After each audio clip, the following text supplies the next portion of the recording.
Vaheguru Ji Ka Khalsa, Vaheguru Ji Ki Fateh. Welcome to this segment of Code Gurbani's a-sabad-a-day. The recitation begins with the rag Dhanasari.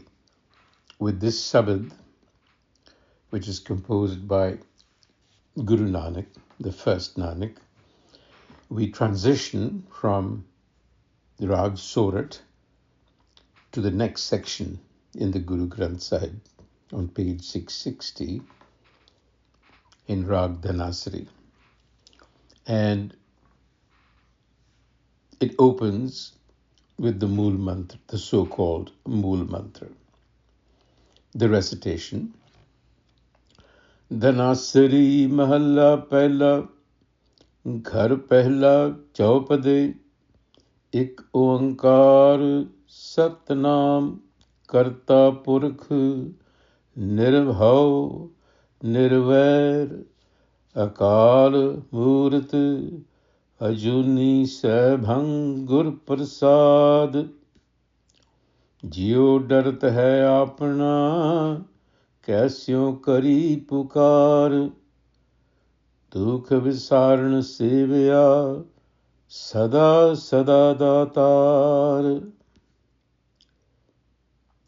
The Mool Mantra, very quick translation. Ik Oankar, there is but one reality, Ik, that is simultaneously being, consciousness that is, and becoming, matter.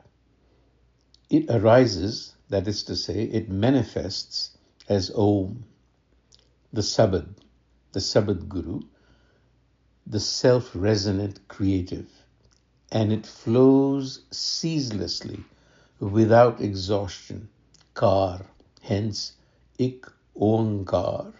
There is this ceaseless manifestation, creative manifestation that is endless.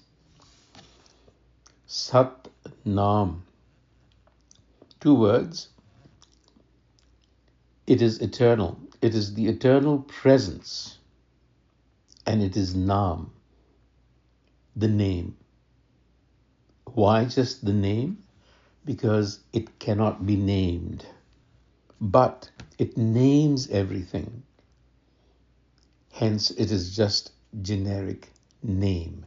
It signifies everything. So in this sense, it's the creative force. Karta Purkh, it is the eminent first cause of everything and is Karta. That is, it is embedded in consciousness. This first cause is embedded in consciousness.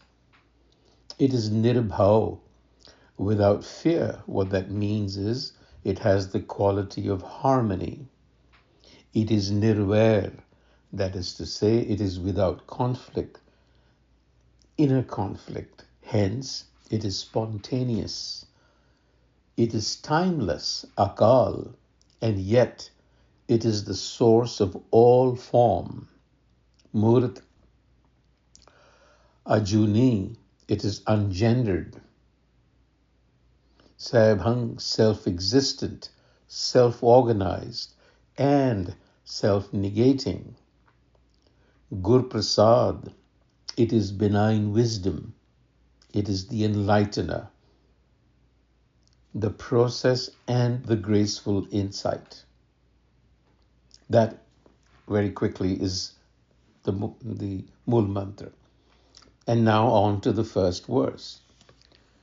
Jiu Darat hai apana, my being trembles in fear. Kaisyon kari pukar, to whom shall I cry out? Dukh visarana sevya, and then the Guru tells us, Dukh visarana sevya, I submitted or I devoted myself to the one who banishes all pain, all sorrow. Sada-sada-datar, and then he tells us who that one is. It is the eternal giver without end. So when the Guru says, my being trembles in fear, he's not talking about ordinary day-to-day fear, but he's pointing to existential fear, ontological fear, the angst, the anxiety that we all fear, that we have rather, it's rooted in our existence. It is a kind of anxiety that arises simply from being a finite, self-aware creature. You see, day-to-day ordinary fear is fear of something that you might dread. You might be afraid of a snake. You might be afraid of the dark. But here, this is the fear of non-being. That is to say, when our ego mind becomes aware of its own groundlessness. What does that mean? It means that it realizes that I really have no ground to stand on that is my own. I don't control my origin. I don't control my lifespan. I don't control my death. This feeling, which is what we experience, is the fear, the anxiety that the Guru is speaking about, and it afflicts everyone. And the cry, "Kaisyo kari pukar," is really a metaphysical question. If my very being is the source of my fear, because I'm estranged from my ground, I don't know where my ground is, then where can I turn to? Who can rescue me from myself? That's the question being asked. Kaisyo kari pukar. The separation, the estrangement is within. The alienation is within. So obviously no external aid is going to help us. So the Guru says, turn to your source, the self, dukkha visarana sevya. Reground yourself. So what is happening here is that our ego is trembling before its own unreality. And the only healing for this anxiety is remembrance of one's own deeper and authentic dimension, which is a quality that is within us, and it is being signified here as the eternal giver. It is not some entity, it's not some person sitting out there, but this is a quality of giving. This is a presence of giving. This is the ground of our being. So we have to reorient ourselves. And then in the Rahau, the Guru talks a little bit more about this a-sabad-a-day. Sahib mera neet nama, a-sabad-a-day. Now here he's using the word Sahib. That a-sabad-a-day is also Sahib, the sovereign. And it is Nitanama, ever renewing, ever fresh, ever in the present. So the Guru is giving us assurance that the eternal giver, in which you have to be grounded, in which you are grounded, is not static, but ever renewing. It gives of itself continuously. What does it give? It gives life, existence. So here, Guru Nanak's quote-unquote God is not a distant creator, but a living, self-replenishing presence, always fresh, always giving. In other words, it's the creative pulse of existence. We are essentially a pulse within a pulse.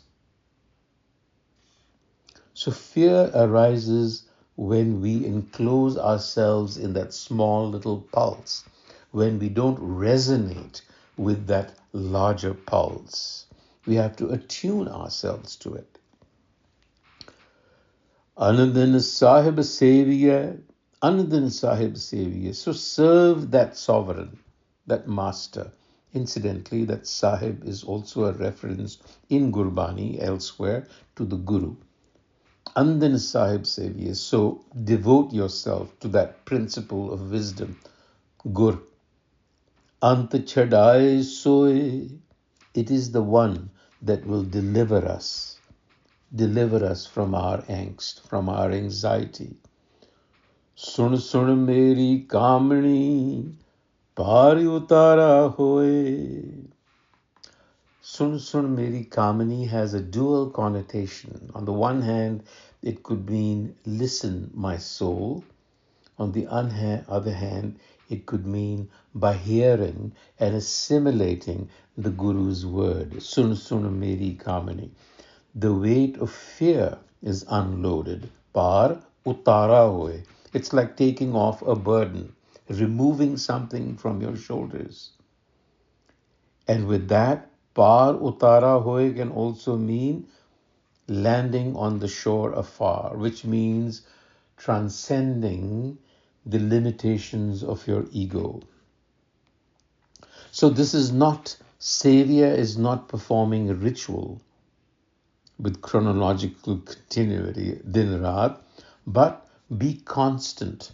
This is existential constancy. To live every moment mindfully, oriented to the source, to hukam. You have to be self-aware, in other words. Dayal tera naam taran. Dayal now is addressing the Sahib as the merciful one. You see, all of these synonyms are being used for that one. As the Guru, as the compassionate one, as the giver. Here, the merciful one.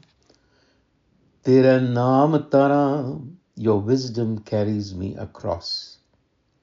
Now we know that in the model of Gurmat, existence is an ocean that we have to cross. And wisdom is the ferry that will take us across. So here the Guru gives thanks. He says, Sad Kurban ne jaun. I'm forever, always a sacrifice to you. And this is another rahau. Arriving at the far bank is followed by Tere Naam Tara.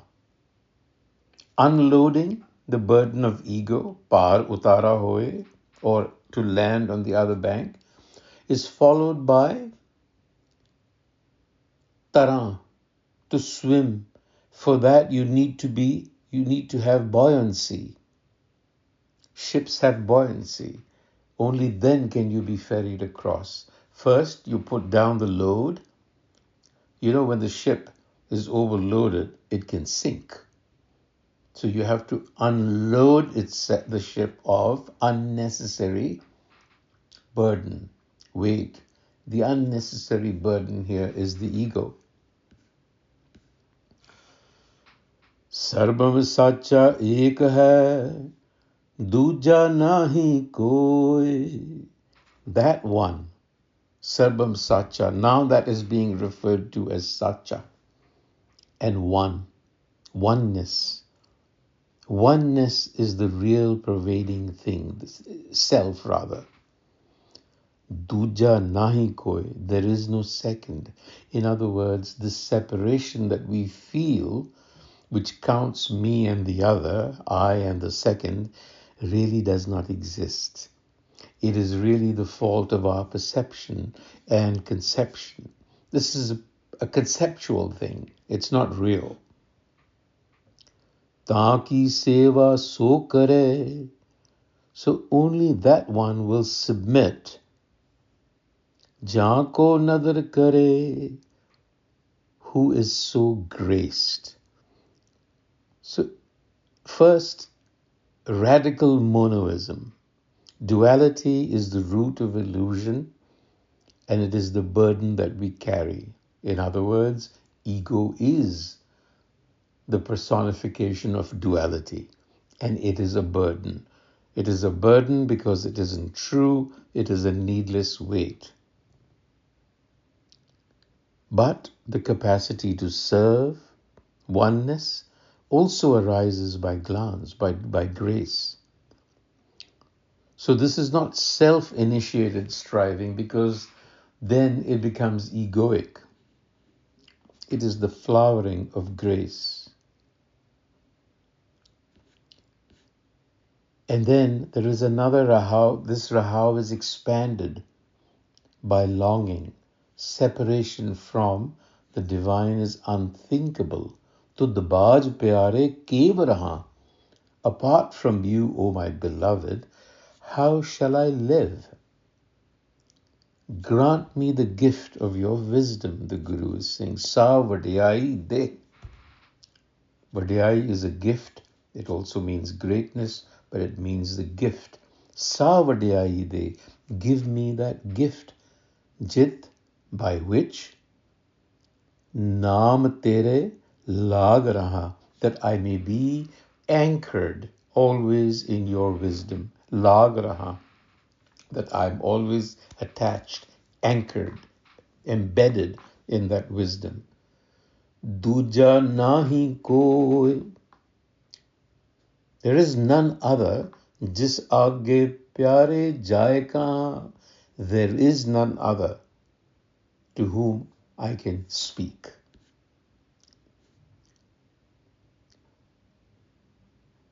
Seva sahib aap sevi sahib apana, avar na jancho koi. The Guru is asserting, I serve only my sovereign, the self within, the Guru.